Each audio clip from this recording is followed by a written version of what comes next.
Hey everybody, it's Rebecca Johnson of Supergirl Radio. I am just getting on here to get the live stream started.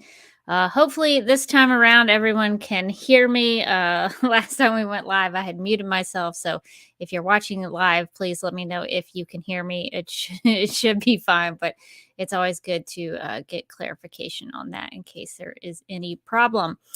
But we are going to gather together and go back in time. We're going to do a little time traveling this week on Supergirl Radio to go back in time to discuss Strange Visitor from Another Planet, which is, I believe, the 11th episode of season 1 of Supergirl. So we're going to be talking about that. Might have some hot takes on this one because of the guest star in the episode. It looks like Claudia says I can hear you. Okay. I think last time around I just had muted myself prematurely just to do some things behind the scenes, and I just forgot about it. So usually that doesn't happen, but I like to make sure that there's nothing going wrong with my settings or what's going on with StreamYard that we use to go live. So thank you for the clarification. If you do have any questions or comments about Strange Visitor from Another Planet, feel free to drop them in the live chat, and we will try to get to them as best we can. So if you have any questions, comments, snap judgments, you name it, you can put it in there. So if you want to join the discussion, feel free to. We'll be talking about that episode, and we'll be diving into some feedback that we have. And so we'll be talking all things Strange Visitor from Another Planet in this live stream.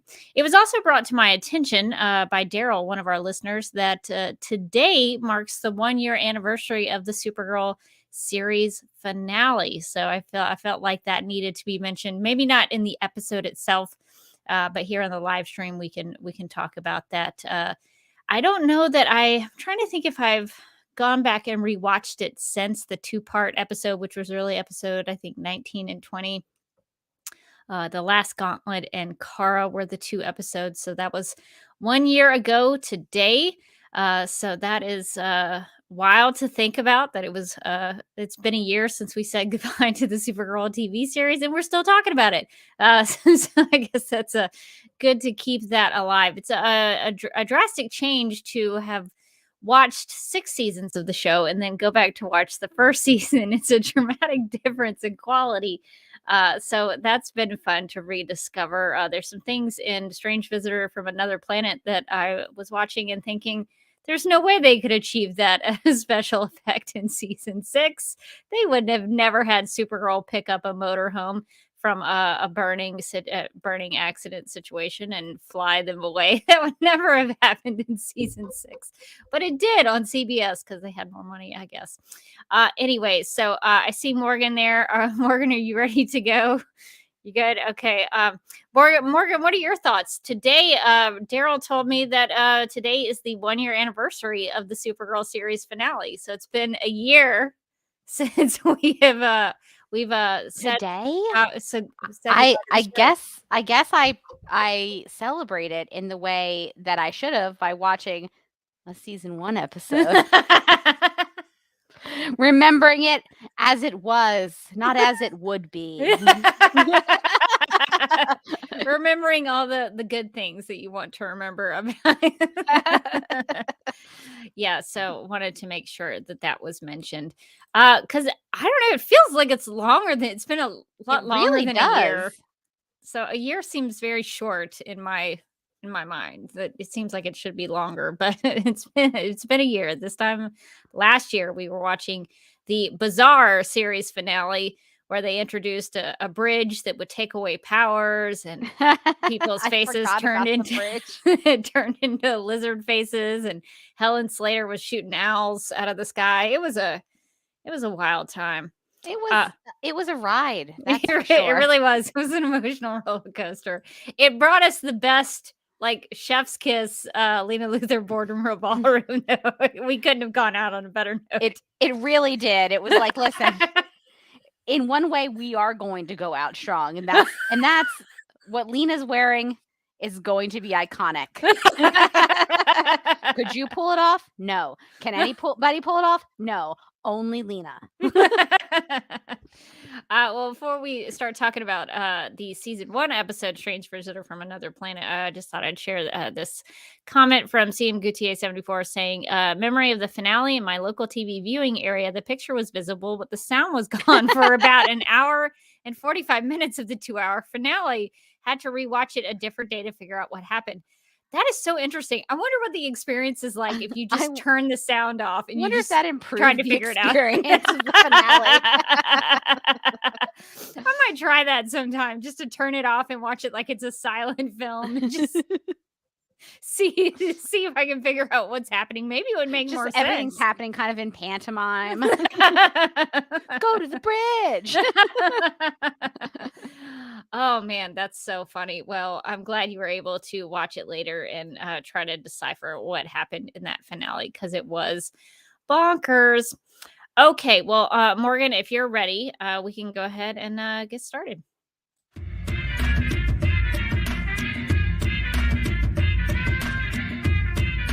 Leslalar's downfall is just that eyebrow twitch that she can't help doing. Could you imagine if Hope was like, let's add that to the PowerPoint?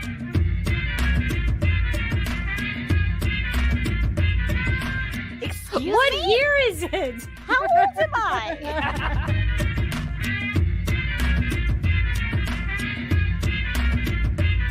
This is how the podcast breaks up. This is the last episode of Supergirl Radio.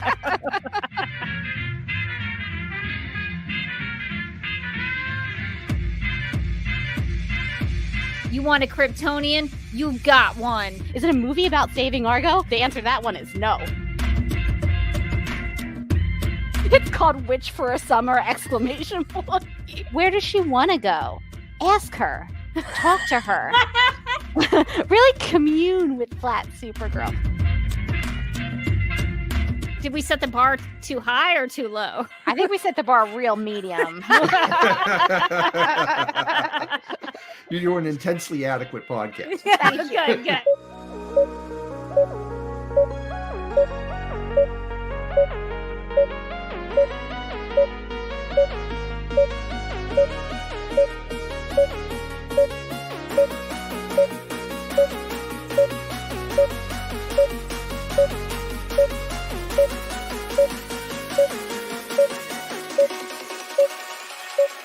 Hi, I'm Elizabeth Noyce, and you're listening to Supergirl Radio.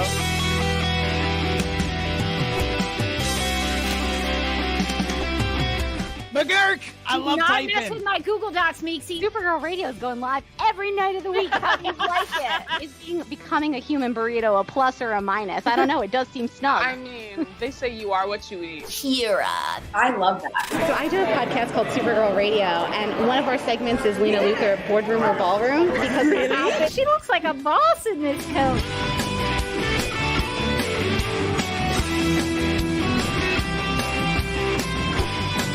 Nasty Luthor like a different Luthor? It's not just Lena being mean? No. Helen Slater here. So fun to know that you're hosting a podcast called Supergirl Radio.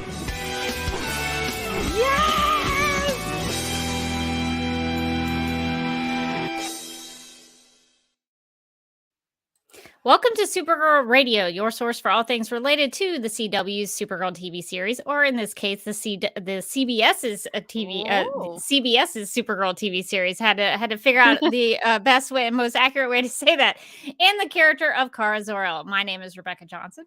I'm Morgan Glennon. And for this episode of the podcast, we are live and wired on the Supergirl Radio Facebook page and the DCTV Podcast YouTube channel to go back in time. And we're doing that because Morgan didn't review Supergirl episodes as a full-time co-host of Supergirl Radio until the episode World's Finest, which aired in March of 2016. So we are revisiting the first season to get Morgan's thoughts. This week on Supergirl Radio, we will be discussing episode 11 of season 1 titled Strange Visitor from Another Planet, which has so much going on in it. I'm sure there's going to be lots of now controversial things in the present that we wouldn't have known back in the past. So that'll be interesting to figure out how to discuss in the tense, the different tenses. So we'll get there when we get there. But we are going to be talking about Strange Visitor from Another Planet in season 1. So I guess we should just hop in the Legion cruiser. We're going to go back in time to the year of our Lord 2016. So buckle up and get ready. We're going to travel back in time. Whew. It's me every time. I am glad we have the seatbelts. Thank God. That's safety first. All right, so here is the official description of Strange Visitor from Another Planet. Quote, Kara must help Hank face his painful past when a white Martian, a member of the alien race that wiped out his people, kidnaps Senator Miranda Crane, played by Tawny Cypress, an anti-alien politician. Also, Kat's estranged son, Adam, played by Blake Jenner, arrives in National City, unquote. So this episode aired in January 2016, January 25th, to be exact. And I think this is the first time we've seen the White Martians on the show. I haven't been keeping track, but I think it's the first time. So I guess, Morgan, since I didn't get your initial thoughts on Supergirl Radio about the White Martians, I guess that might be a good place to start. What did you think about Senator Crane here? Because she is the first of the anti-alien politicians. She would fit right in some of the later seasons of the future. I'm just assuming. But what did you think about Senator Crane here and the White Martians? Yeah, if I could bring out my crystal ball for a second and just imagine what future seasons would be like. Just go, I wonder what season 4 will be like. I wonder what Sam Witwer will be doing. What if we got Sam Witwer on the show? That'd be great, right? Could you imagine? Goodness. What a talent. He's such a good actor. Such a good actor. I bet his character will be real fun. But no, I thought it was interesting. I was like, okay, maybe I shouldn't have been so hard on the show with their like differing levels of like alien stuff, because clearly back in season 1, there wasn't a storyline where there was like an anti-alien contingent. But then I thought, well, maybe it makes sense though in season 1, because it seems like the influx of aliens are fairly new. Yeah, it just happened. Yeah. Just kind of happened. And so this is like the initial backlash. Whereas by the time you get to season 4, they've been here all along. They've been here like in a Calvin Klein ad in the 90s or whatever. Or like, they have like derelict commercials. I don't know. But it just seems like they sort of retcon that to the point where it's like, oh, yeah, no, aliens have been around all the time and everyone's known about them. And it's like, okay, well, then why are these? Okay, it just seems like these people are mad suddenly. Not like a long-standing madness. But who knows? Who knows? They don't say, hey, this is like the platform she's run on for 4 years. So maybe I'm wrong. Maybe it is. Maybe she's just been anti-alien this whole time. It does sort of make sense in the season 1 storyline where it's like suddenly National City is seeing a lot of aliens because of the Fort Ross situation. I wish they had the show in general had nailed down like how around are aliens. Are they all the Fort Ross ones? Are there some Bryans in the mix? Just a guy trying to get by, scrappy. He's just trying to make a living. Just trying to make a living. Maybe he'll scam you. Maybe he won't. Maybe he won't. Don't judge him. He's Brian. You don't know his life. Maybe he's Amadeus. Maybe. Yeah. So to me, it just seemed like it opened up that age-old Pandora's box I never want to open up when I'm watching like previous seasons, where I'm like, wait a minute, what was what was the deal with the alien? Like, it's like when I look into that question looks back into me. It's kind of that situation where I'm like, I don't know. So it's like sometimes I'm like, maybe I'm judging the show too harshly, and maybe back in season 1 they were trying to set up a universe where like the aliens were controversial because they'd always been around. But that is not the vibe I was getting from this one. If I'm being honest, that's not how it felt. So I guess since we're talking about that, one thing that I wanted to see if you could help me clarify something on regarding Miranda Crane and her dislike of aliens is I couldn't understand why exactly she didn't No, like I didn't get aliens. it Did you either. get it? Didn't get an explanation for that? No, I didn't really get an explanation for that at all. I assumed it was because of the Fort Roz escapees and sort of all of that mayhem that's been going on. But it also kind of seemed like she just hated Superman or Supergirl. Yeah, there were a lot of protest signs in the crowd that were like Supergirl's face with a circle and a line through it. And Really, I was trying to really figure like cutting edge stuff, if I'm being honest. really creative signs. I didn't understand though why would they dislike Supergirl? Yeah, it felt like a strange choice. I feel like I hate to give them credit. I feel like the season 4 storyline was a little bit more fleshed out because that hurt. That hurt. Ooh, I'm sweating now. But like at least they were like, yeah, and then every May it destroys my brand new Kia Ultima. And like I wasn't on their side. They were wrong, but like I could kind of understand like it was sort of the idea of like a slow boiling where it's like, these bad things keep happening to the city. It's like, oh, my friend Kelly worked at Catco, just jumped out of the building. That wasn't her choice. And like they kind of go back and they show you how these things happened and like sort of the radicalization. And in this here, it was just like Supergirl bad. It's like, why exactly? And I felt like the what's her name? Senator Miranda Crane. Like her position wasn't really very well articulated. She was just like, aliens are bad and I don't like them. And then you're like, why? And she's like, I think I just told you about them being bad and me not liking them. It's like, any specific reason? No. Yeah, so I just feel like at least season 4 gave you some sort of like soft answer as to like what was happening and like why this blowback was sort of occurring, whereas this episode they don't really. It just seems like everybody's mad at Supergirl and all she's been doing is saving them. So yeah, I understand that Supergirl is an alien and this lady doesn't like aliens, so she lumps Supergirl in there, but there's no reason to dislike Supergirl at this point. That will come later on in the season. Are the lab cats, would they like to chime in on this? Bunsen has strong feelings about this. Don't you, buddy? Yes. Oh, wow. Yes, he does. Really strong objection. He's like, listen, the alien thing has been bothering Bunsen for quite some time. And he is not going to keeps him up at night. Not going to be silent about it anymore. That's for sure. Yeah, so the alien thing didn't make sense. I thought initially that Miranda Crane maybe it was the White Martian trying to get yeah, buddy. Thanks for that. So he's just walking around with his toy in his mouth.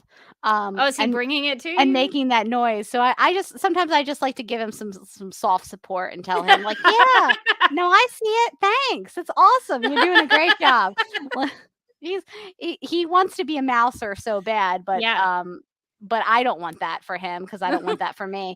And so this is as close as I'm gonna get. Yeah, bud, I love it. I think he's done. Okay. But I thought initially that it was the White Martian pretending to be Miranda Crane trying to get Jean to come out of hiding and using that as an excuse to do it. But then at the end, the real Miranda Crane is like, oh, I've changed my mind on the anti-alien thing. Supergirl is cool and I like her now. Yeah. So clearly the real Miranda Crane was anti-alien. So it didn't make any sense. Yeah, I also thought, I was like, oh, what a twist. Like I also thought exactly what you thought, and then it turned out to be that the real Miranda Crane was still anti-alien. I see that CM Gutierrez says, could the senator have been a Lex Luthor supporter or saw the anti-alien stance as a way to foster fear for political purposes? I guess we can kind of, I don't know about Lex Luthor, but I think the second one I could definitely buy into. It's like, this sells. Let's go for it. Yeah, I mean that can always be the case. Politicians can go where the wind blows, so that could be the case. And yeah, you brought up Lindsay's comment. I like Lindsay's comment because Lindsay says, to be fair to the senator, Supergirl causes a lot of property damage. I can't imagine how high National City insurance premiums must be. Lindsay, this is what keeps me up at night. Yeah, this is Morgan's whole thing. The real estate market there must be crazy. Those prices every time, every May, your property value is straight into the gutter. It's lovely until May, and then it's really dangerous. You got to get out of town. You got to take that vacation, like the snowbird thing, but like everybody leaves in May. Comes back after the annual crisis. There's a big hole in their house. My Kia. Yeah, it is not a great place to live, as we will discover over the course of the seasons. Lots of things do happen.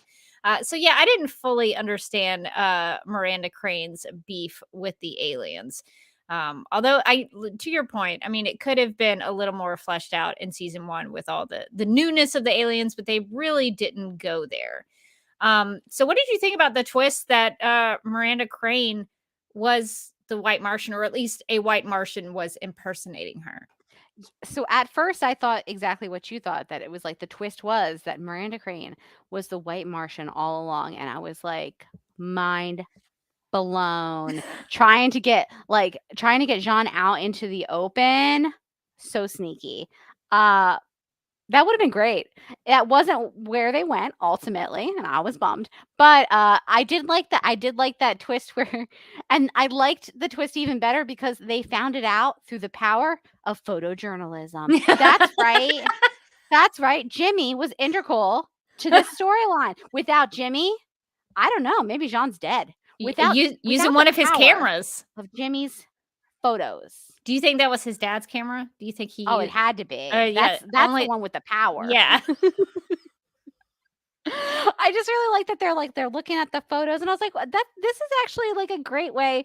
I'm joking. I was joking, but like this really is a good way of like incorporating Jimmy's like job and like Jimmy Olsen into this episode, and like letting him use his powers of journalism to like get the job done. We'll see Kara do that sometimes later, where she like remembers she's a journalist and like does some research. And this was kind of like the Jimmy equivalent of that, where he's like, I'm a photojournalist, and Kat was like, oh yeah, I forgot. But no, Kat was like, but you have another job. Like, this is not your actual job. You have layouts you need to Jimmy. do. That's like mostly what I hired you for. And Jimmy's like, nah, man, this bird can't be caged. But I did like that they found like a nice role for Jimmy in the story that like used the photojournalism, because again, if I look into my crystal ball, and I just guess that maybe they give up on that entirely, that aspect of his character, and it becomes not important, and it's kind of weird that James Olsen doesn't take what a pictures prediction anymore. But here we are, early days. It's amazing to see Jimmy Olsen using his powers of photography. How about that? Could you imagine? He's got things to do, and he's adding something to the plot and being integral in the process. So there was a way to utilize him in his photojournalism here in the story. So he's basically the reason that they figured out that the White Martian was pretending to be Miranda Crane, which I also have questions about this because Jean makes a big, or Hank in this episode, they keep referring to him as Hank in the description. I don't like it. What did we call her? Betty, the description writer from CBS. Listen, Betty don't have the chops that Veronica does. Let's be honest. Betty's still trying to prevent you from being spoiled. She doesn't want Exactly. you to know. Veronica's just making up storylines that the show's not even putting in the episode. But so Hank, he makes a big point in the episode saying, all Martians have this link that we're linked to each other. But Jean isn't the one who immediately knows that the white Martian is pretending to be someone, and then the white Martian doesn't know that Jean is the alien. Yeah. And they have to find out through the photojournalism. That's how they like, why couldn't they use the link to figure out who was who? Very confused. That's a great question. I don't know that they thought that out very well. I also liked later on in the episode, like his the white Martian's arm gets like chopped off or something. Yeah. And they're like, Jean, can you use that link? And he's like, yeah, just as long as it's in its original form. And I was like, why? So if it was like a human, in disguise human arm, like it wouldn't have worked, even though it's like the white Martian. I was like, wait a minute, how does this? Come on now. He also said that the reason that the white Martian showed up was because he used his powers on Maxwell Lord. Yeah. Which doesn't seem like that happens later on. If I was to guess about the future of the series, that's not really something that comes back into play. No, if I would guess, that never comes back into play again, or else there would have been a lot more. Listen, they could not afford those white Martian effects. They were expensive. They were big. They had scary teeth. They look pretty good in this episode. Baby. Yeah. Cost money. They didn't have that CBS money anymore. There's white Martian invasion, because definitely at the end of the episode, the white Martian in the form of the senator is like, there are thousands of us, like they're gonna come and get me, and you're gonna have to fight them. And Supergirl's like, bring it. And she's like, yeah, it's already been brought in. And then like Supergirl's like, I don't think so, I can see into the future, and this is never coming into play for me again. So it did feel like they were setting something up where like there was going to be some sort of like white Martian threat. And then obviously the change to overs in the networks, and that didn't happen. Yeah, I think white Martians may have appeared every now and then on the show. I think there was a white Martian in the finale, the series finale. Maybe there might have been when all randomly, when all the the other villains came back, like Overgirl and stuff. But I can't remember that exactly. The live chat will have to correct me if there was a white Martian in the series finale with Overgirl and Red Tornado and all those folks. But they did have a lot of really pretty good, I would say pretty good at white Martian effects, where they did big aerial fights in the air, and lots of big mouth, white Martian mouth effects. So it was pretty good for TV back then in 2016. So some of that still holds up. So it's pretty impressive. Yeah, that moment where the senator turns around, I believe the actress's name is Tawny. I know she's in Cypress. Tawny Cypress, because she is in I believe she's in Yellow Jackets, and she's really good in that, unless it's a different actress, in which case I'm sure she would be good in Yellow Jackets. Okay, I'm right. It is. So she's really good in Yellow Jackets. So I was like, oh, Tawny Cypress, that's cool. But when she turns to the camera and like the bottom half of her mouth becomes like the teeth of the white Martian, I was like, that is, first off, like legitimately scary, and second off, great effects. Like I was impressed. I feel like as we watch these, not all the effects are probably gonna stand up to 2022, although again, more money. But yeah, I thought that the effects were really well done in this one, and like the white Martians looked great and really scary, and the fight scenes looked really good. And then obviously there was a lot of stuff with like John and the Green Martians that also looked really well done. So they really blew the budget on this one. Yeah, Lots yeah. of CGI. Yeah, the flashbacks on Mars were pretty good. I thought the white Martian in the DEO cell, where the white Martian was kind of banging up against the wall, was pretty good there at the end. The Supergirl save of the family in the RV didn't quite hold up. That was Um, not as great. but it was still better than possibly later on in seasons in the future if we were to go into the future and talk about those If we episodes. knew If about we what knew was that to what was come. happening, we would probably see that some of those maybe not quite so great CGI effects in 2016 are still maybe better than some of the ones later on in the future. But some of that I thought was pretty good. So what did you think? Since we talked about Jean's Martian past, what did you think about David Harewood in this episode and the things that Jean was reliving? I thought that this was such a good episode for Jean and such a good episode for David Harewood. He's such a good actor. I'm just saying the word good a lot, but and he's a great actor, and I think it really gave him a lot of opportunity to like get into some deep actory places. And like, his character has a lot of pain, a lot of trauma, and also a lot of anger, as you would have to the white Martians, because they basically like killed all of the green Martians. And he's one of, if not the only, I think he's the only green Martian left, although sometimes Martians just sort of popped up at random show. So I'm always hesitant to be like, he's the only one, because his dad pops up later and he's like, yo, what Oh, up? I forgot about the other white Martian that shows up in the show. Her name is Magan. Magan, yeah. Sometimes I forget about her because she just kind of disappeared in season 6. So sometimes I forget that She was existed. kind of a big deal, and then suddenly she just disappeared, and then she popped back up, and you were so excited to see her, and then she became a mural. So she had a real sort of up and down trajectory on the show. But she was great. We all wanted her to stay around, but she just disappeared one day. Yeah, I feel like there were a lot of interesting stories that they could have done with her and like the white Martian resistance on Mars, that they were just like, we don't have the CGI budget for that. So they just sort of dropped it. But yeah, there, I mean, we do see some white Martians in the future, and not all of them are bad. Which I think is really interesting, because this one is like clearly like mustache twirling villain. Tawny Cypress is just chewing the scenery with her gigantic monster teeth.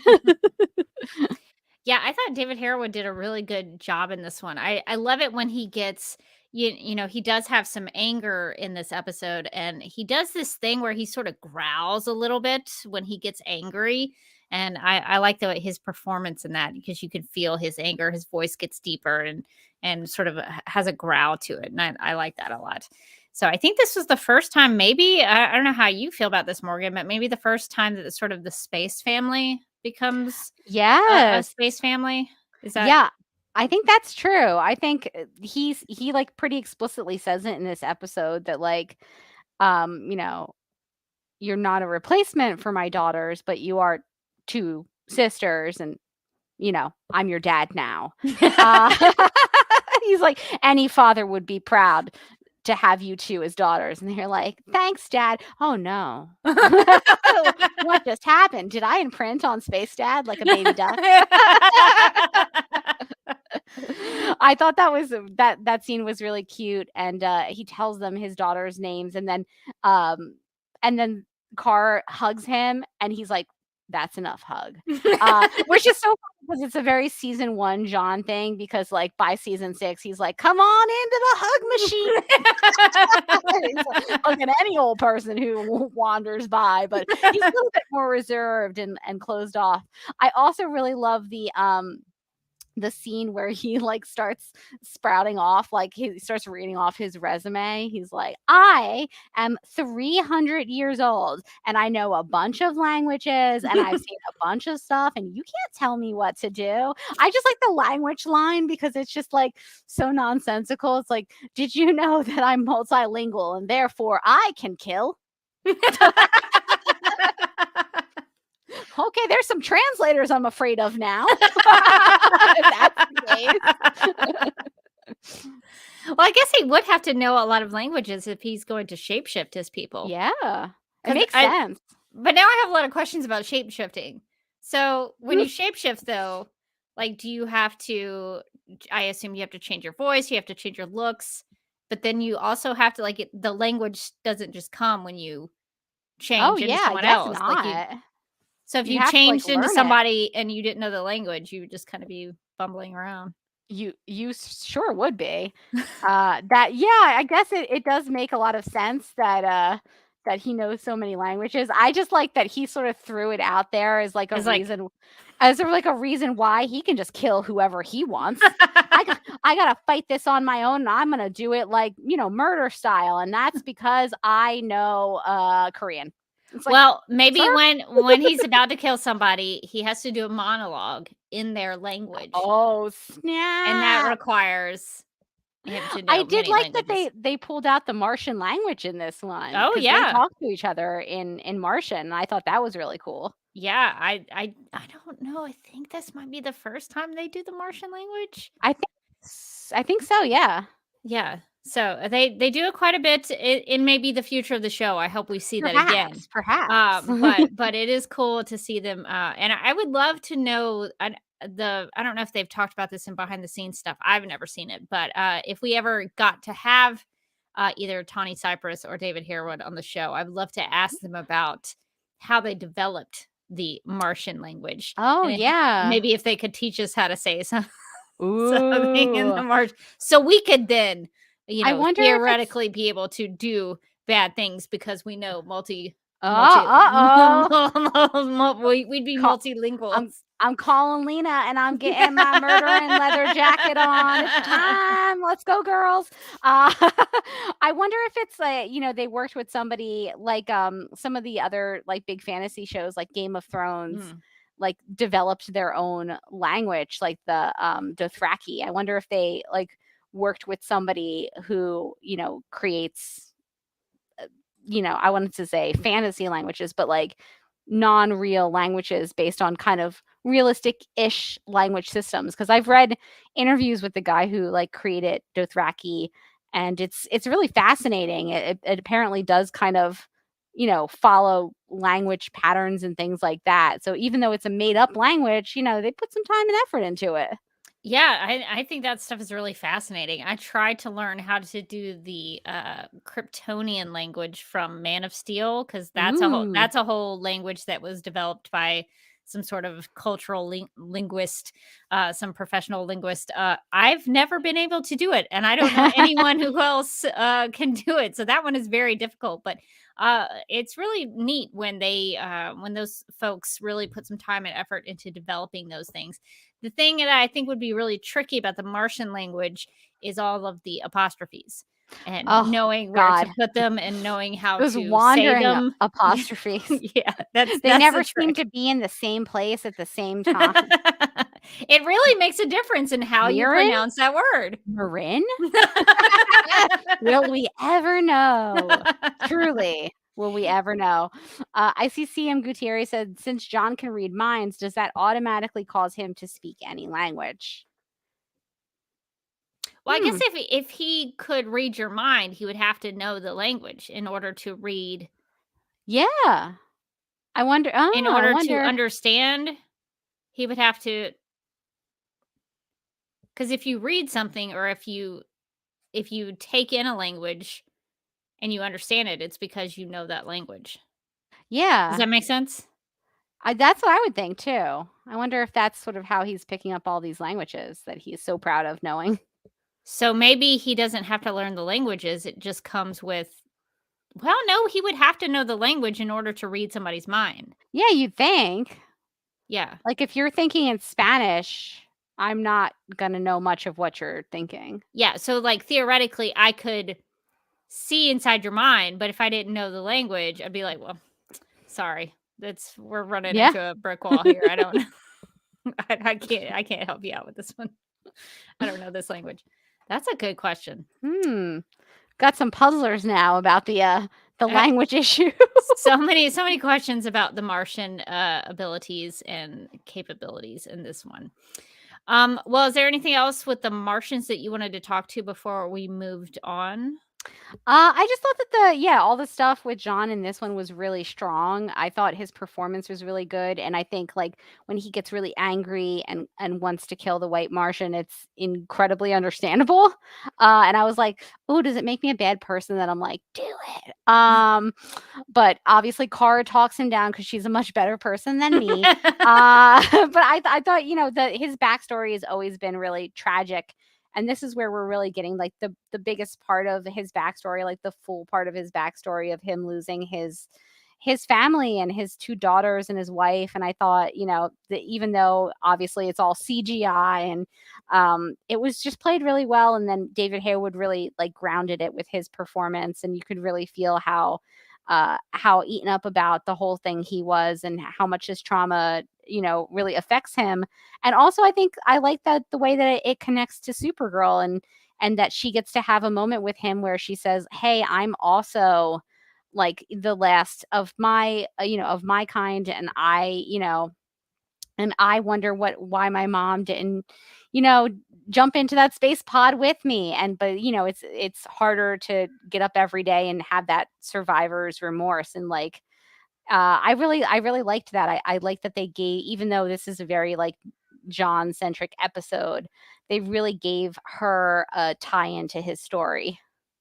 Yeah, all good TV shows, in my opinion, they have the main character, and then they have the side characters and the secondary characters who have their own stories and their own things going on, but they should all revolve around the main character. Like there should be a sun and some moons. The main characters, like, well, I guess the main character would be the sun. That or no, Hmm. I shouldn't go with a space analogy. Now I'm trying to think about who revolves around who. But basically, all the secondary characters should revolve around the main character. So I think that was done really well in this first episode. So I would agree. I thought the Martian parts of it were pretty good, even though I was confused about some of the powers. Okay, so since we have talked about the Martian stuff, there was another big thing in this episode that happened with Kara, and that was the fact that she had found well, actually she had been thrown a letter that Cat Grant had wrote to her son Adam.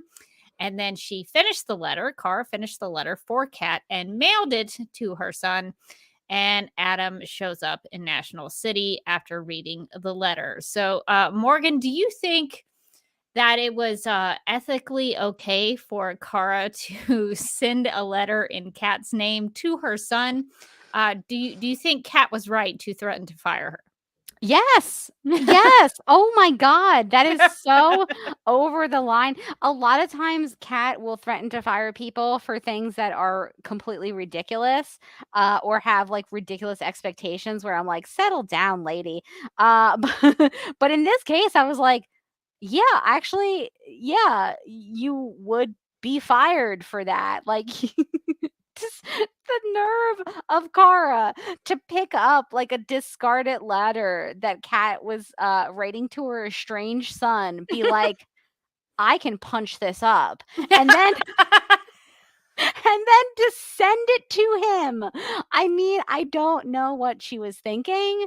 And it is really a testament to how much Kat likes Kara, like deep down. Not enough to learn her name properly or whatever. But that she What would, if she did know how to pronounce her name, but she just chose not to? I kind of as a truly power play. I kind of truly think that that is the case. She's just like, I need to make you feel small. But yeah, if, of all the times to like not fire someone, this is the most fireable offense I've seen on this show so far. It won't be the only one that we will see as we watch along. But at this point, Kara was a decent employee. She showed up for work every day. Yeah, she's Amazing, really, for her. consistent and committed. Good for her. Good for her. Yeah. Every single day that she was supposed to be there, she was there. That is almost unthinkable later on in the series. If we were to see in the future, If we knew what was to come, that would be a remarkable if she really stayed the course with her job. we might think that this was a remarkable feat back in season 1. But yeah, it's incredibly amazing that she did not get fired for that. You can't do that. You can't do that. You're not her life coach. Don't be doing that stuff. At least get her permission first. It's not even that it's like your boss, which is also not good. Don't do that to anyone. I don't No, care. A that's boss, a not good. coworker, a person that you just stumbled upon on the street. Don't do that. It worked out, I guess, kind of okay for her in this scenario, But what if it just didn't? barely. Just barely. It almost didn't. If I was Kat, I'd be like, listen, no. Get out. So I feel like honestly, Kat was a very understanding employer in this one, which is not usually the case. But she was like, "Listen, your heart was in the right place, so sure, I won't fire you." She did say like you're fired. But Yeah, then immediately. She was didn't gonna follow fire through. her. She didn't follow through though. She's like, I just love Kira so much. Okay, so I guess we should address the elephant in the metaphorical room. Blake Jenner is in this episode as Adam Foster, who is Cat Grant's estranged son. So, what did you think about Adam? These can involve your thoughts on Blake Jenner if you were to look into the future and know what became of Blake Jenner. If you wanted to address that, but I guess my first question would be, what did you think about Adam Foster as a character? Yeah, as a character, Adam didn't really do much for me. Like, I understand the character's anger towards Kat. And I do kind of understand why he got mad at the dinner when she was basically just humble bragging her way through a meal with him. It's like She created the iPhone, Morgan. She should humble brag about that all the time. created the iPhone. If only Bill Gates would have listened to her. Goodness. But yeah, I did, if you've ever talked to somebody who cannot stop telling you about like people that they've met that sound impressive, and you're just like, oh my God, I just asked if you'd pass the salt. You know how exhausting that can be.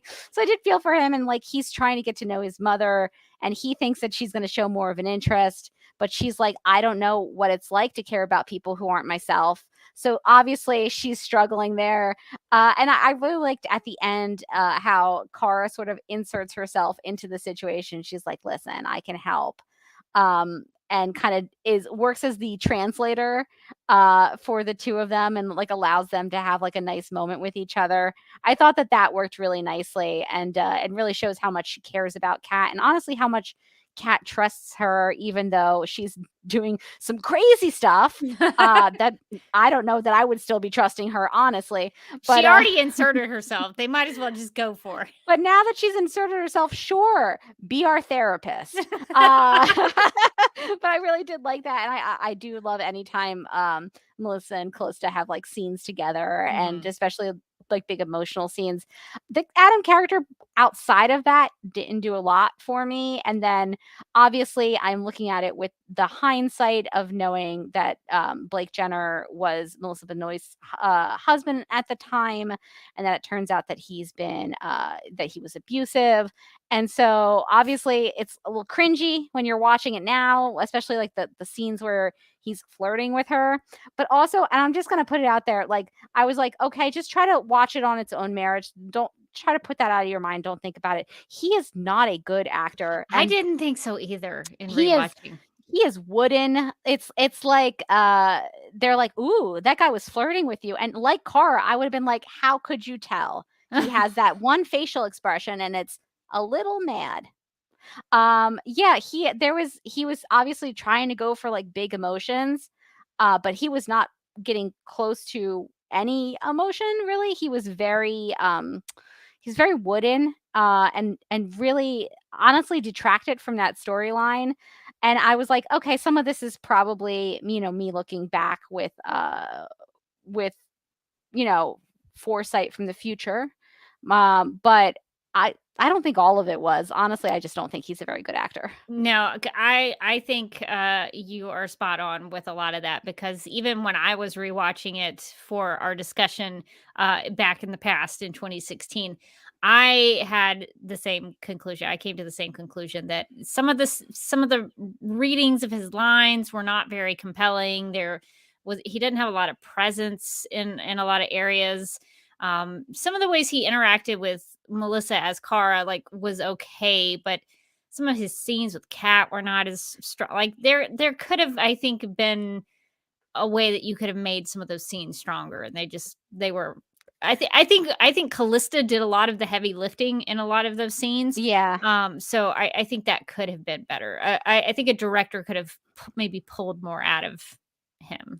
Yeah, I think that when he was in scenes with Melissa, because, they knew each other at the time, it was a little bit more natural, but when he was in scenes with Callista, it was very, it was painful, honestly. Like, he felt like he was kind of drowning out there, and Callista was like trying to save him. But there's only so much you can do, and she's obviously a very, very good actress. But if your scene partner is not giving you much back, like she was basically kind of just monologuing. Yeah. It felt like in some of those scenes.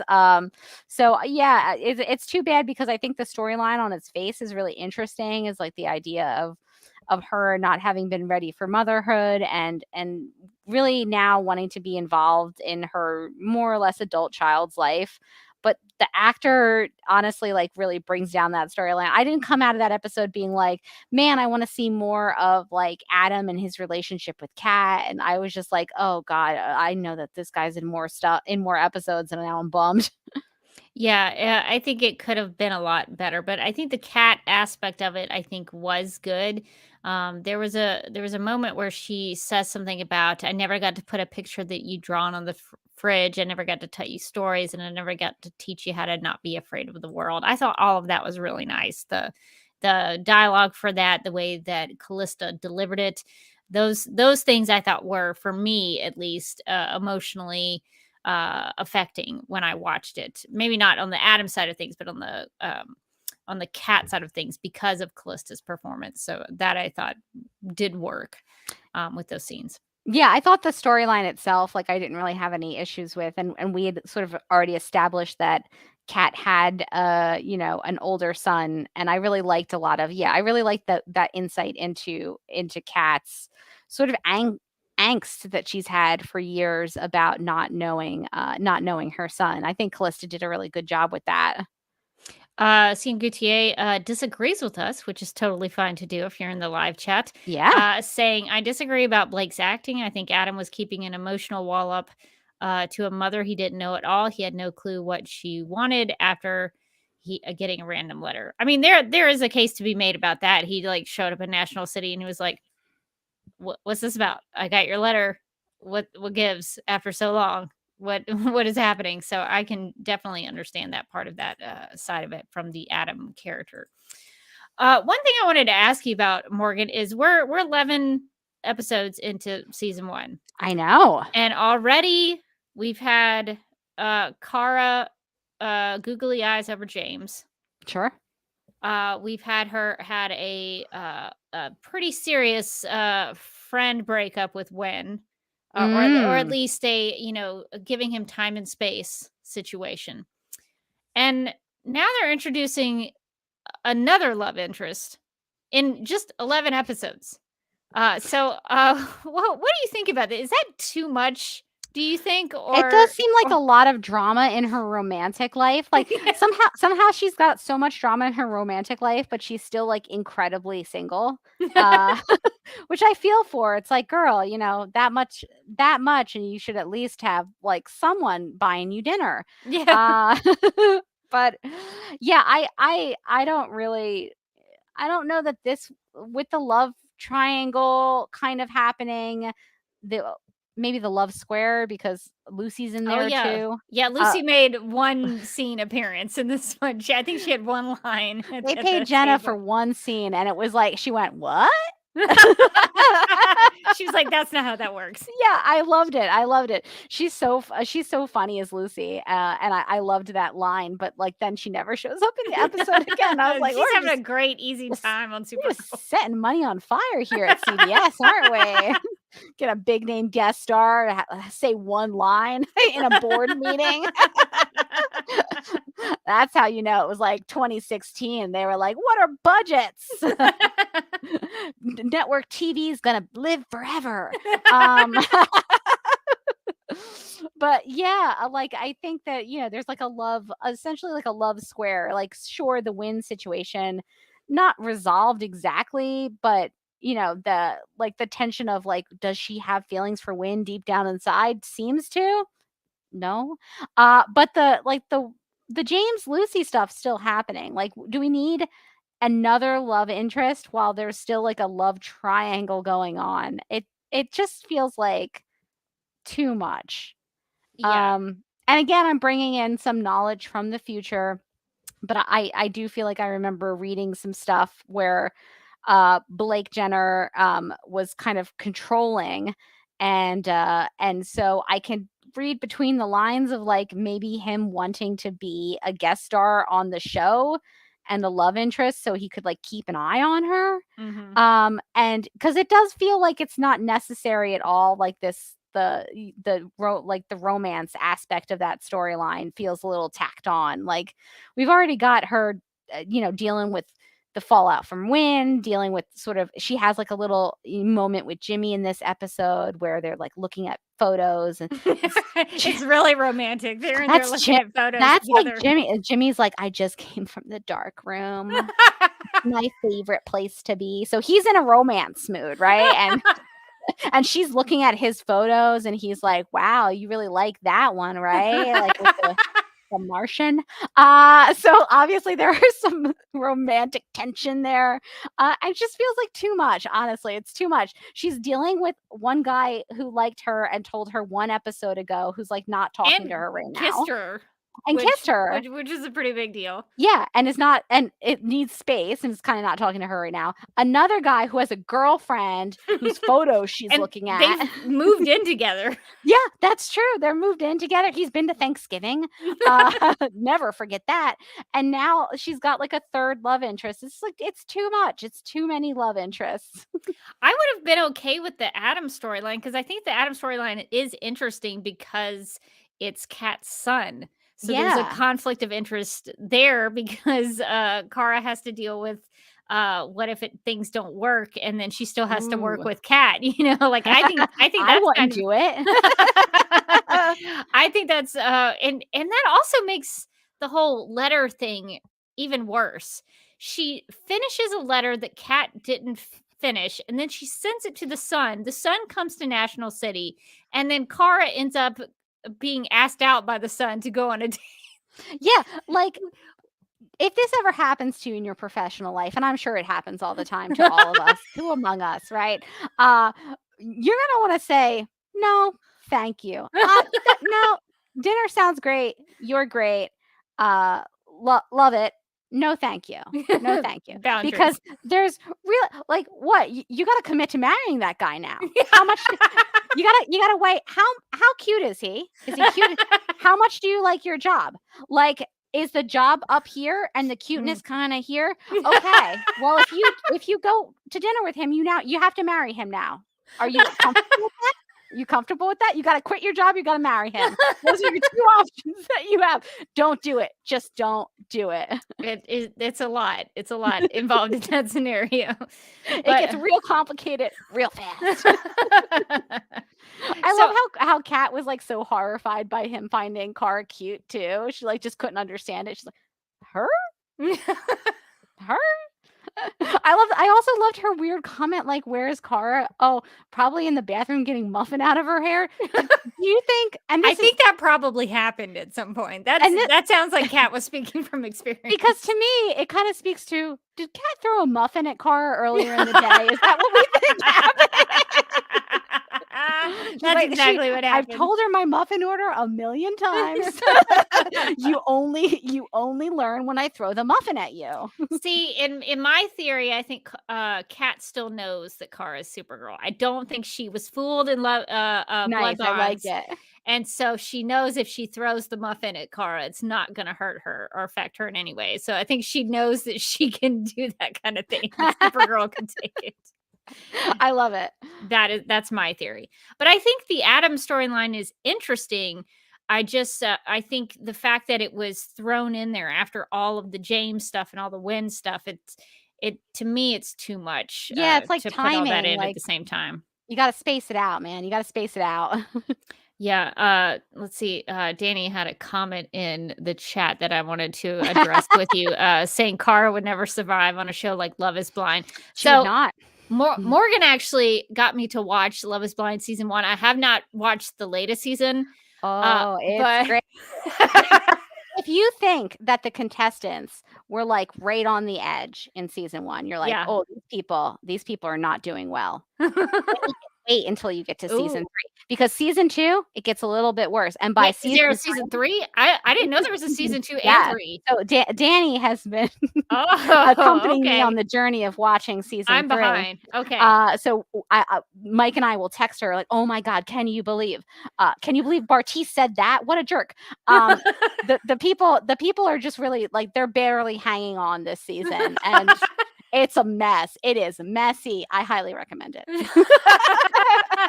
So, do you think Kara would survive on Love is Blind? No, because I think she's too nice of a person. Like, I think she would get out there in the real world, and whoever she matched with would be like, "You were hotter in my mind," and she'd just be like, "I need to leave." I think that Kara has too much self-respect to deal with some of the things that happen on Love is Blind. I think that she's like one of those kind of people who really could fall in love with anybody, and like they're beautiful souls. But right. That's not the case on most seasons of Love is Blind. That show is wild. I gotta get back into it. It's great. Highly recommend. Yes. Okay, so let's talk about one additional thing in the episode. So we get a little bit of a cliffhanger at the end of this one. And Kara and Alex are at Kara's apartment and they're watching the news, and they see Supergirl in the news, but that's not Kara. She's not there. This is live television. That's not Supergirl. Do they know it's not Jean? John, what have you been up to? So what do you think about the cliffhanger of this additional Supergirl? I really like the cliffhanger. I think it's really clever how that plays out, where they're like watching the news and they like both look at, like, Alex looks at Kara and Kara's like, "Well, I'm here." And I think it really does leave you off on such a good cliffhanger, because it's like, who is that then, and how did they get there, and how do they have powers, and it just really leaves you really wanting the next episode like immediately. Yeah. It's pretty good because it definitely looks like Melissa Benoist's Supergirl. So it sure does. There is a big question about that we will get to address in the next episode. But Morgan, is there anything else that you wanted to talk about with this episode that we didn't address? No, I think we got everything. I really like this one as a good Jean episode, and kind of setting up Martian Manhunter and his backstory and everything like that. And also the White Martians, which they'll, if I looked in my crystal ball, I would see maybe they'll come back into play, but not in the way that we think. And I do like that in the future, they kind of flip it on its head. It's like, this White Martian is, fighting against the other White Martians, and she's sort of like part of a resistance. And I think, you're sort of seeing some of those storylines get set up here. I do wish they had done a little bit more with the White Martian aspects of and the overall Martian aspects that they set up in this episode.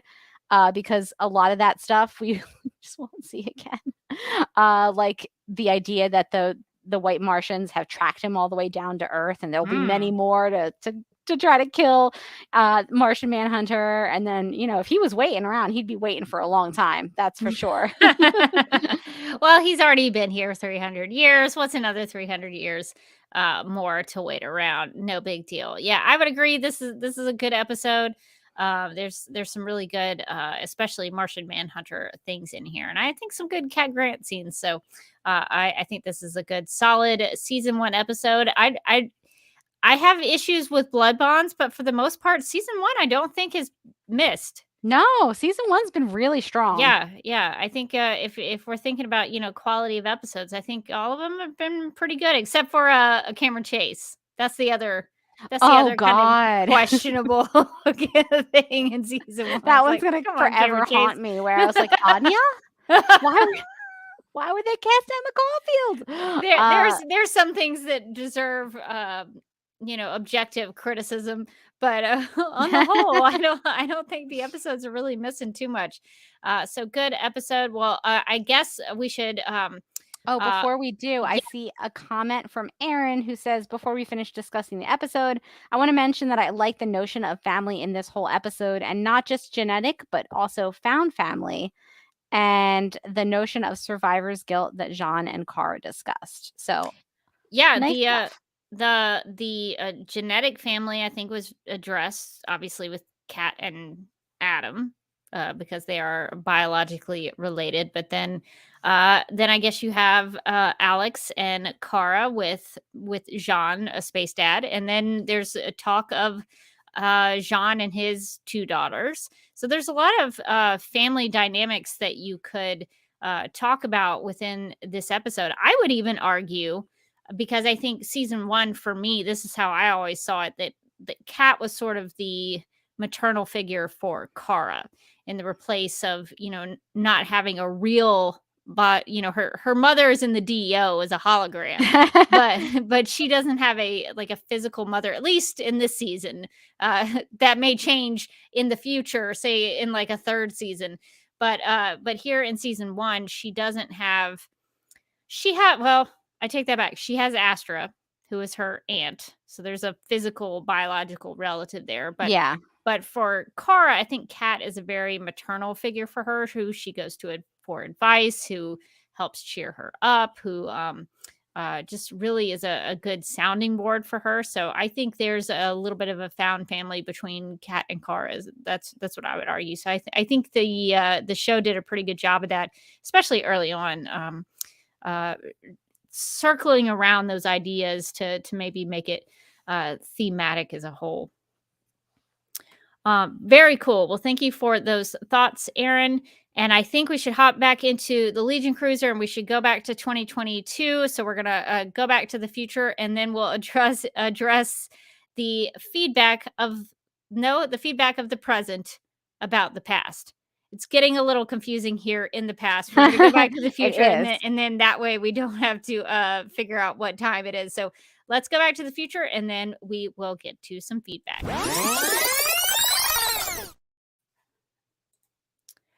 All right, Morgan, do you want to get to our first email? Sure. Mark wrote in to share some thoughts about Strange Visitor from Another Planet, saying, I have to admit, while I've been listening to reviews, I haven't been following along by watching the season 1 episodes. Mark, how dare you? I feel that I'd inevitably be left comparing the way the show started to what we got in season 6 and not have a good time. Having said that, I loved Morgan's depiction last week of Toyman having some kind of felonious cats in the cradle moment of parental regret and hoping that he would would be able to catch up on time lost once they were in prison.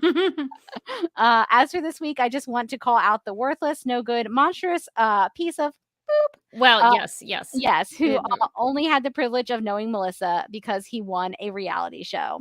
That's true. Blake Jenner got his role on Glee by winning the Glee project. Now I have to put that heartfelt sentiment out into the universe. Have a great week. Yeah, it is hard to look past that sometimes. I have a hard time sometimes now, like looking back at Smallville stuff. If I'm looking at like if I see a poster, in the Twitter timeline or something, it's hard to look back at Smallville now with some of the things that are going on while I'm simultaneously watching The Vow on HBO Max. It's difficult to separate the reality and the art. So that can be difficult, especially with this Blake Jenner situation, because we have not a lot of details, but we do know some things that happened with that situation, and it was pretty bad.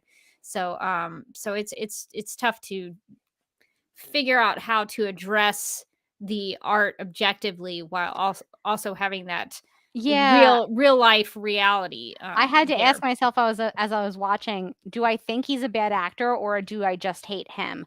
And the answer is probably both. So good job. I think it's a really tough situation. Obviously, as Supergirl fans, we all kind of feel like we love Melissa And so we don't like anybody who would ever hurt her. So it is hard to go back to those episodes, honestly, and watch them, especially because some of the stuff that's come out has been about how controlling he was. So you have to ask yourself, like, did he force himself onto this show so that he could, keep an eye on her? And it makes watching the episodes where there's like, oh, he's flirting with you. And it's like, there's, it's tough. Like you mentioned, it's a Smallville thing where it's like, will I ever be able to enjoy my favorite character on Smallville again? No, I won't. It is just not the same. So it does color it a little bit. What has ended up happening for me is eventually I'm going to feel weird about all the shows I liked. Buffy, Smallville. Turns out everybody was a creep on One Tree Hill. So, I mean, any show, if you wait long enough, like there's like a ticking clock that happens once a show ends, where like 10 years down the line, you find out, somebody was a big creep. And then you're like, well, that's going to make it feel funny when I watch it again. Yeah. It's even now I have to really focus in on 30 Rock because of the Alec Baldwin stuff. So oh my God. Yes, that's right. Yeah. It's like time comes for us all almost, but it's like everybody turns out to be a little bit terrible sometimes. And it's like, you're just kind of waiting for the other shoe to drop on something that you liked 10 years ago. And it always does, doesn't it? Yeah. Sometimes I just wish I could like turn a part of my brain off and just enjoy. I used to be able to like this in an uncomplicated way. Is a thing I say to myself when I watch Buffy. So that is hard. So I totally understand that, Mark. Okay, so Daryl also wrote in with some feedback about Strange Visitor from Another Planet and writes, quote, even from the start, I think everyone could tell Blake was only in the show due to his connection to Melissa. But the truth coming out about their relationship was exponentially worse than we could have imagined. It's truly a credit to the writing that his scenes with Kat are so good. Kara went so far outside her professional bounds in sending the letter that Kat was right to fire her. I'm surprised Senator Crane is never mentioned again after season 1, considering the anti-alien sentiment that appeared in later seasons. I wonder why she's so anti-alien in the first place. And Daryl also says, I have no idea why Kara constantly forgives Jean for using kryptonite on her, unquote. So, yeah, that is a good point that Jean had to, he felt like he had to stop Supergirl from preventing him from killing the White Martian by using a kryptonite handcuffs. And it is one of those things where it's like, where'd you get those kryptonite handcuffs? Why do you have those? Why do you have those? What's that about? Because wait, no, I don't guess it's until season 2 when he tells Superman to fly the kryptonite away. Because that happens, I think, in season 2 when Superman first shows up. The DEO gets rid of all their kryptonite. But here, they got a lot of kryptonite. They're making handcuffs. They got everything. Stockpile. Somebody's back there making, like, jewelry. But, yeah, so some of the other things that Daryl mentions, we had the questions about Senator Crane. And definitely Carl was out of line with the letter and Kat. So definitely some questionable things in this episode that definitely cause some complications for all of the characters. Well, Morgan, shall we get to some snap judgments? Yeah. In the game of snap judgments, each person is presented with 2 options, but must only choose one. First instincts are recommended and explanations are unnecessary. Okay, so first snap judgment. If Kara had finished a letter that you had started and sent it without your knowledge, would you fire her or keep her on to make a dinner reservation for you? It depends on how hungry I am, I guess, is the question. Is it a hard to get reservation? Is she also paying for the dinner? That would also be also something I would think about. I mean, she's fired. You're overstepping personal boundaries. That's not part of your job description. That's not why I hired you in the first place. You're fired. I'm sorry. You've got to go. Listen, I love you, Cara. I love you, but no, you're fired too. Yeah, no, what you did is so weird. I'm now really creeped out by you. I'm now like in this scenario, I'm gonna be like, is she reading my emails? Like, what else is she doing in my life? You just turn around, she's right behind you.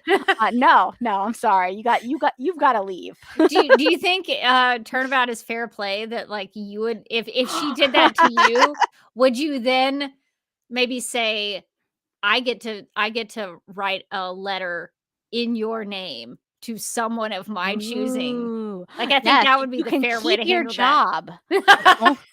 but only if I can ruin your life in some small way. You accept the bargain. And I'm like writing a letter to Lucy. Oh.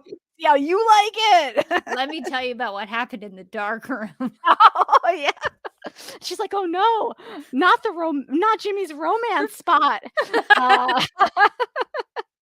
I like that would be funny just because Kat already is like, you and Jimmy keep making eyes at each other, so it's not like she hasn't picked up on it. No, Kat definitely knows. Okay. Our next snap judgment is, which Kat Grant interview would you want to see the most? Kat interviewing Putin, Pope Francis, or Taylor Swift? So this one had 3 options. Yeah. Normally we just have the 2, but this one had 3. I would like to see the Taylor Swift interview. I think she would really go after Tay-Tay. I think she would go after Taylor Swift, T-Swift, so hard. That would be.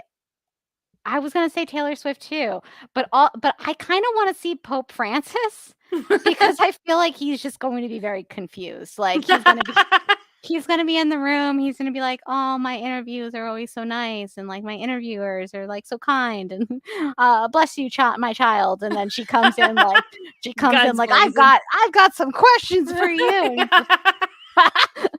Pope Francis is just like, oh dear. I would want to know what questions she would ask Pope I don't Francis. know. I don't know. I feel like she'd come with some hard-hitting stuff that would make him feel weird about the interview. She's like, I'm not afraid to ask the hard-hitting questions, and Adam's like, okay. Yeah, no, I think that any of those would be great. I would love to see her like Oprah style interview with Taylor Swift. Yeah, I think in the garden somewhere. T-Swift would leave crying, I think. Oh, definitely. We have a snap judgment from Aaron who says, who are you brave enough to snap at like Cara did in this episode? Kat or Snapper Car? Is this a metaphorical snap? No, you're snapping at her. Oh. Just snapping right in her face. When just like did Cara snap at Kat? She did in this episode. They were talking about something and she goes like that. Oh. And Kat like turns around and looks at her like, don't you dare. Ooh. So brave enough to snap at Kat, or I think I'd be definitely braver to snap at Snapper Car.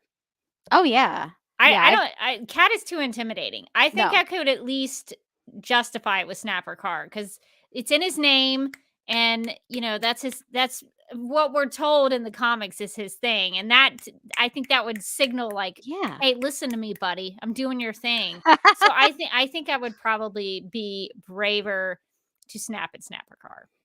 Yeah, I would do Snapper Car too, because like maybe you unlock the snap inside of him, and he's like, oh, something about that felt right. You are his origin story. Yes, you snap at him, and he goes, well, that's unlocked something inside.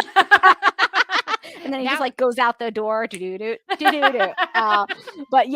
Kat's gonna ruin your life if you do that. No, you're immediately fired. Those are some good snap judgments. So I think that's all that we have. So that'll take us out of snap judgments. No judgments on your snap judgments. All right, that is going to do it for this episode of Supergirl Radio Rewind. And before we get to the Supergirl Radio and DC TV podcast plugs, I wanted to mention that we did end our plugs contest, and I've got on the stroke of midnight on All Hallows Eve. Yes. Morgan and I need to sit together and see if we need to narrow some things down, decide what we're going to do about winners. And so then we will hopefully we'll be able to announce that next week. So that'll be something to look forward to. We'll have those plugs ready to go in the next episode. But until then, I guess we'll do new Rachel's one final time before we bring in the new plugs for a new era of DC TV podcast plugs. If you would like to contact Supergirl Radio, you can post a comment on our website at supergirlradio.com. You can email us at supergirlradio@gmail.com. If you'd like to leave us a voicemail, you can call us at 678-718-7252. You can like us on Facebook and follow us on Twitter and Instagram, all at Supergirl Radio. You can listen to us on Apple Podcasts, Stitcher, iHeartRadio, Google Podcasts, Radio Public, Podchaser, and Spotify, where we also have a Spotify playlist that includes music featured on and inspired by the CW's Supergirl TV series. We are listed on DC's fan page, which you can find at dccomics.com/DC-fans. If you like what we do, we encourage you to give us a rating and write us a review on Apple Podcasts. If you enjoy our Supergirl Radio live streams, make sure to subscribe to the DC TV Podcast YouTube channel and hit that notification bell to get notified when we go live and wired. DC TV Podcast also has a TeePublic store, so if you're in need of new DC TV related t-shirts, tank tops, sweatshirts, onesies, mugs, notebooks, pillows, or stickers, go to supergirlradio.com and click on the TeePublic store link at the top of the page. Supergirl Radio is part of the DC TV Podcast Network, so if you also like The Flash, Legends of Tomorrow, Black Lightning, Titans, Doom Patrol, Batwoman, Stargirl, Superman and Lois, and the upcoming Green Lantern, Justice League Dark, and Strange Adventure shows, and DC TV After Dark, you can subscribe to the DC TV Podcast Mega Feed on Apple Podcasts. Follow at DC TV Podcast on Twitter, and like DC TV Podcasts on Facebook, or else. This has been a message from Hope, inhabiting the Flash vessel, also known as New Rachel. And since Strange Visitor from Another Planet featured the National City restaurant, Noonan's, we have some Noonan's designs in the DC TV Podcast TeePublic store we'd like to suggest. Remember when they went to Noonan's all the time? Noonan's. They were always at Noonan's. I loved it there. I don't know what happened later on. They were just like, we like this alien bar a lot better. This is more our speed. But we do have some Noonan's designs in the DC TV Podcast TeePublic store. So if you want to rep your favorite restaurant / coffee place, I guess Noonan's really did it all. So if you want to support Noonan's, you can find those designs in the DC TV Podcast TeePublic store. So really representing National City and the local business community there in National City. All right. Well, we would also like to give a shout out to our Legion of Super Sponsors for supporting the Supergirl Radio Patreon. These people are Michael, Sam, Anne-Marie, Yvonne, Nicola, Leslie, Abby, Irmgard, Miriam, Nicole, Faith, Brian, Ethan, and Danny. And if you would like to become a Legion of Super Sponsor, yes, a Legion of Super it doesn't work as a singular thing. I think Legion of Super Sponsors makes more sense of Legion Super Sponsor. So. Yeah, super sponsors. Yes. So in my head, I'm like, that sounds weird as a singular noun. But if you would like to become a Supergirl Radio Patreon supporter, I guess that's a better way to put that. You can do that by going to patreon.com/Supergirl Radio. And we thank you to all of those who support the Patreon and help us out with Supergirl Radio. And if you would like to keep in touch with me, you can do that a couple of different ways. I'm on Instagram at the Derby Kid. I also have a YouTube channel that you can find at youtube.com/duckmilkprod, where I try to live stream on Sunday nights at 9 p.m. Eastern about Batman v Superman Dawn of Justice reviews written by the top critics of Rotten Tomatoes. I've been pretty busy here lately, and unfortunately I haven't been able to do that. I'm wondering if I have to change my schedule to a different night and time. I don't know, but I'm going to try to make Sunday evenings at 9 p.m. Eastern still work. I've just been pretty busy here lately. So I am going to try to get back to that towards the end of the month. So just keep an eye on it. Make sure you're subscribed to the channel. I should also mention I'm on Bill Meeks' podcast, Where I'm From. That'll be coming up soon. I don't think that my episode has dropped in the podcast feed as of yet, but he does have the live stream that we did together on his YouTube channel, his Bill Meeks YouTube channel. So I'll make sure that that is in the video description of the live stream and the audio podcast show notes if you're interested in that. The live stream is kind of the big recording, but I think he's going to whittle that down to the best bits for the audio podcast. So you'll get the raw stuff if you watch the live stream. So we had a good talk. I talked to Bill about where I'm from, Birmingham, Alabama, and the food scene in Birmingham, and one of my favorite places, the Alabama Theater. So if you want to check that out, you can go to Bill Meeks' YouTube channel and find that interview there. That's exciting. I will definitely be listening to that podcast episode and like jotting it down, like, oh, the places to go, people to see. Really, if you're a big foodie, Birmingham, Alabama is like climbing the charts. There's a really big food scene here, and quite a few good restaurants that I would recommend if you ever came to the area, because there's a lot of high quality chefs who have started restaurants here. That's exciting. It is exciting. I think that has contributed to some weight gain for me. But darn delicious food. But I mean, that's the price you pay, I guess. But Bill and I had a good conversation about that, so he asked a lot of really good questions.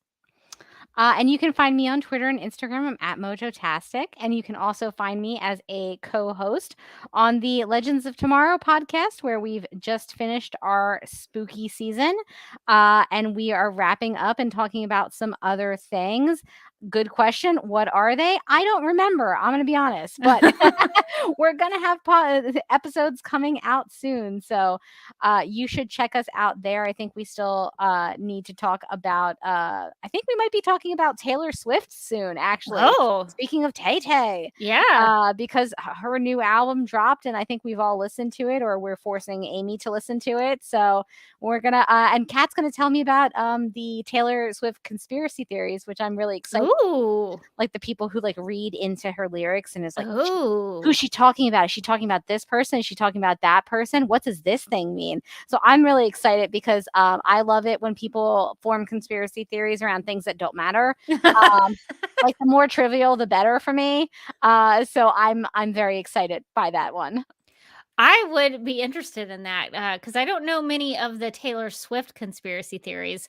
I did recently, within the last year, learn about the Paul McCartney theory that Paul McCartney had died and they replaced Paul McCartney with a lookalike Paul McCartney. That was a theory I had not heard of. And then I went and did some digging on it, and it was a genuine theory. People had evidences for it, and I was like, maybe that isn't Paul McCartney. Like I started to believe. That's some compelling stuff. Paul, is that you? I love them when they're just like so far out there that you're like, that's fun. Like, you know, Bigfoot's out there, so's Nessie. But so yeah, we'll be talking about that pretty soon.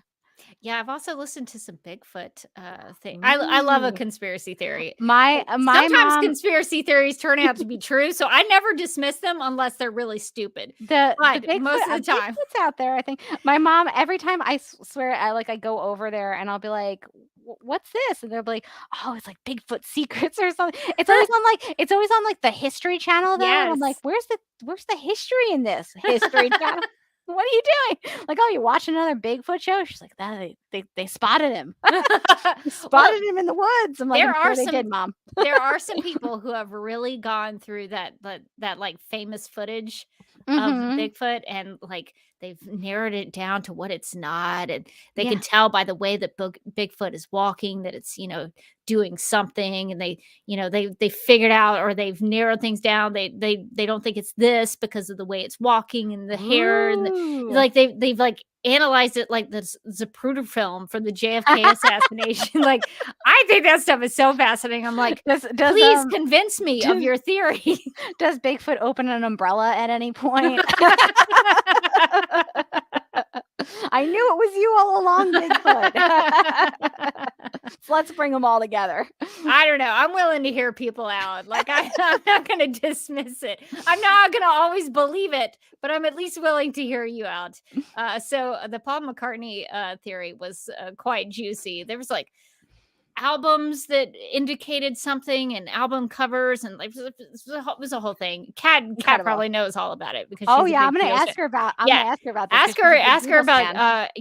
her about the Paul McCartney is dead conspiracy theory. Nice. It's quite good. Well, cool. Well, I am looking forward to that episode of the Legends of Tomorrow podcast and what you have to say about Taylor Swift. I would be into it. All right. Well, I think that is going to do it for this episode of Supergirl Radio. But until next time, I'm still Rebecca Johnson. And I'm still Morgan Glennon. And thanks for joining us for Supergirl Radio Rewind.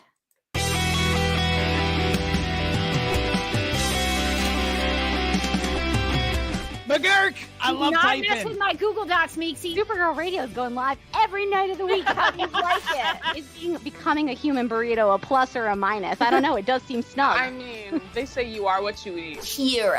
I love that. So I do a podcast called Supergirl Radio, and one of our segments is Lena Luthor, Boardroom or Ballroom. Because she looks like a boss in this coat.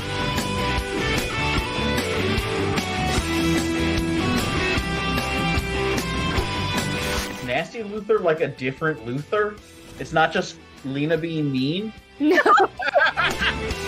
Helen Slater here. It's so fun to know that you're hosting a podcast called Supergirl Radio. Yeah!